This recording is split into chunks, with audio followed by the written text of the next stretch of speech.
Hello, I'm Mason McNee. Uh, I'm here to talk to you today about a movie that you need to know. Uh, I'm sitting outside on this beautiful day, and I want to talk to you about The Dark Knight. It was written, directed by Christopher Nolan. It was released in 2008, and it is my favorite movie of all time. Uh, we'll go ahead and start with a little background to The Dark Knight. Uh, if you haven't heard of Batman, you've probably been living under a rock for the last 200 years.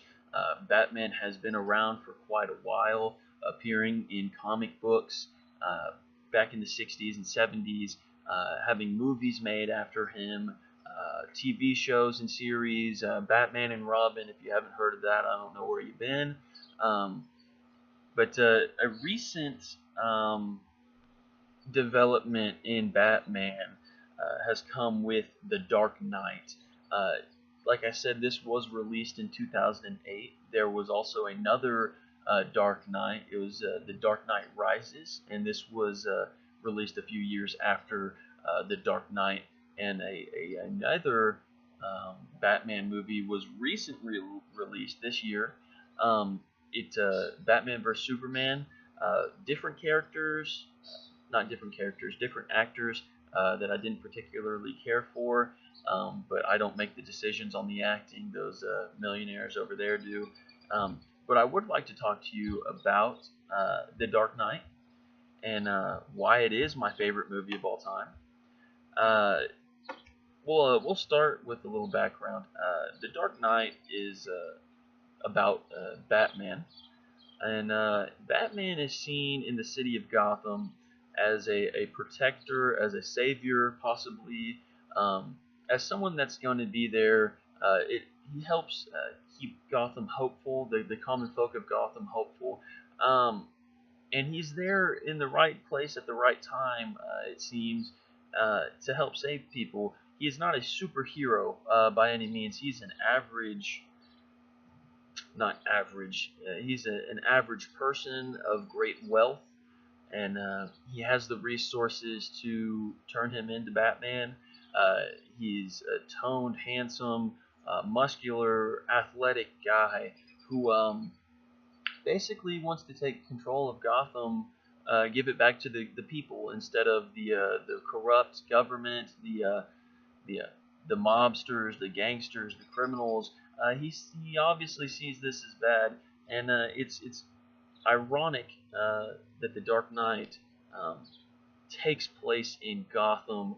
Gotham is a perfect replica of New York City, which is why it is ironic, because whenever you associate big cities with corruption, at least I do. I know that when I think of New York City, of a mayor of New York City or a councilman of New York City, I can almost automatically uh, associate them with corruption of some kind, for the simple fact that there's so much money in New York.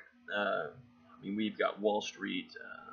Many companies are based out of New York City.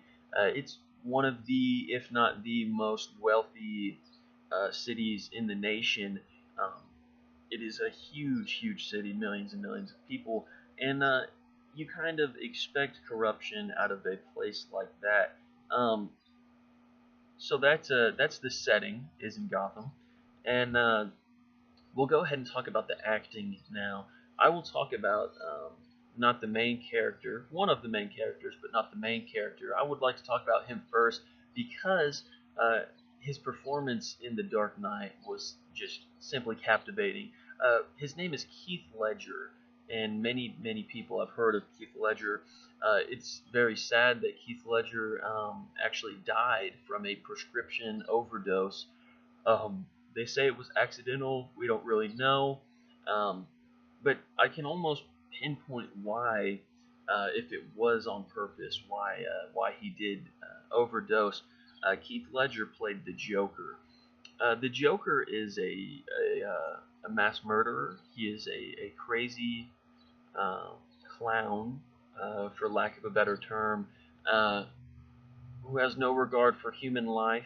He basically wants to take control of Gotham, and no one is going to stop him. He really ticks off all of the wealthy mobsters and criminals, gangsters in the city, um, and that doesn't work out too well for him initially. A bounty is put out on him, on his head, and these three low-life thugs bring him in, claiming that they killed him, which was untrue. They brought him into a mobster's yacht, and the mobster was going to give the bounty to the criminals. However, the Joker wasn't dead, and I want to talk about this scene in particular because it is probably the most famous scene from this movie, and millions and millions of views on YouTube. It's a scene that, when I think of The Dark Knight, that is the first scene that I personally think of, and it gives the viewers kind of a background knowledge of the Joker, and it goes back to his childhood. His mother was killed by his alcoholic father, and young Joker was watching this happen, and his father came at him with the knife that he had just killed his mother with, and gave him an eternal smile. When I say this, I mean the father took the knife and cut a smile shape on the Joker's face that he has, obviously will have for the rest of his life, and you can see how this may have shaped who the Joker was going to become. Obviously, his father had no regard for human life, as he smiled while he killed his mother, and he smiled while he cut the smile in the Joker's mouth. And it's quite scary because you can see in the Joker's eyes as he's going through this story holding a knife to the mobster's mouth. You can see that it actually brings him joy. Heath Ledger really was able to capture the spirit of the Joker at the toll of his own life. Heath Ledger locked himself in a hotel room for weeks trying to become the Joker. He had a diary that he wrote in every day. He practiced his voices, and this might not be out of the ordinary for actors to really try and capture their role, but and dive into it. But as it's been said by multiple people, Keith really dove into this more so than he normally would. He was always a very well respected actor, but this role actually won him awards, and you don't get awards for being decent. You get awards for truly capturing the role or the character in a movie, and it took a toll on Keith's everyday life. He was not emotionally stable after truly becoming the Joker. He ended up overdosing on prescription pills. Now, if we know this is as a result of of his role as the Joker, we don't know for sure. We would ask him if we could, but he is dead. But many people assume that he truly took on the Joker inside of him, and it affected him in the remainder of his life. I'd also like to talk about Christian Bale, who plays Batman in the Dark Knight and The Dark Knight Rises. This is a perfect role for Christian Bale. Like I said earlier, he's a muscular, toned, handsome guy who's very wealthy due to his parents' business, and it was left to him because his parents were killed when he was a small child. He watched it happen. He watched a criminal take a gun to his father and mother, and this really, just like how the Joker was affected early in life to become who he became, this really obviously affected the Batman as well, because he wanted to be there for people in this crime-filled city. He wanted to be a savior or a protector, more or less, of Gotham.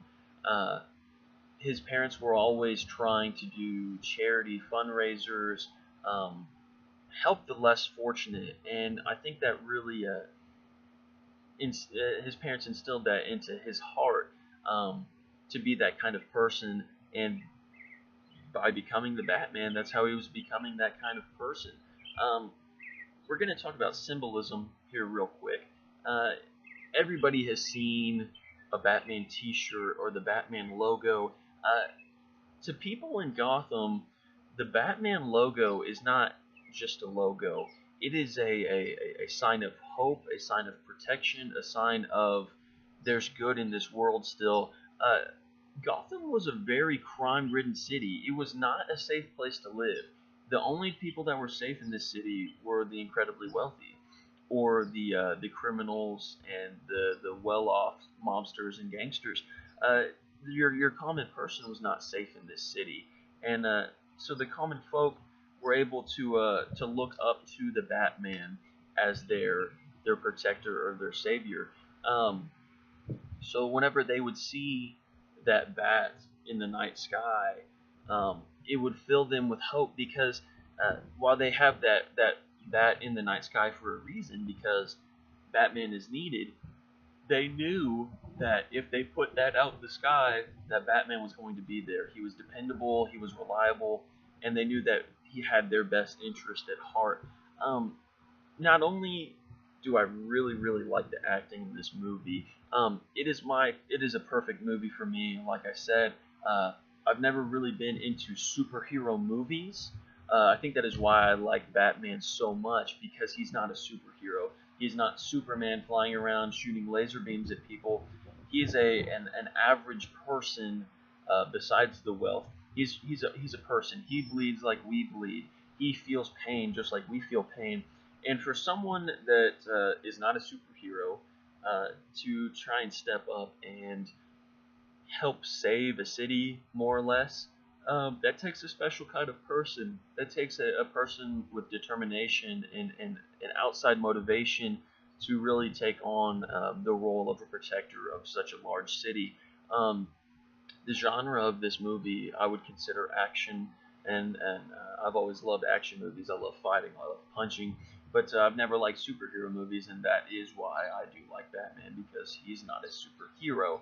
Um, there are many scenes in this movie that I could go over and share with you, but that really wouldn't be the best thing to do. I think that the point of this project really is to get you to want to watch this movie, dissect this movie, just like I have. I've watched the movie countless times. If there's ever a time where I don't know what movie I want to watch, if it's uh, family or friends or something, the Dark Knight or the Dark Knight Rises is my first two options. My go-tos, just like girls like to watch The Notebook. The Dark Knight is my movie that I like to watch whenever I can. Um, and I really hope that after listening to this presentation, that you would want to go out and experience The Dark Knight for yourself. Um, you can find it in movie stores if that's still a thing. There's multiple websites online. I don't have a Netflix account, so I couldn't tell you if it's on Netflix or not. I don't use Netflix. I never have. I watch movies from a different source that may or may not be legal.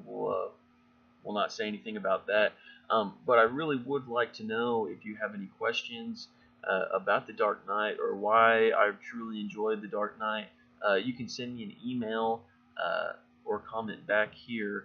Um, but other than that, I really hope that I was able to open your eyes a little bit to The Dark Knight, and I truly think that it is a film that you should know, that you should go out of your way to watch this film, um, because it is just truly a great film.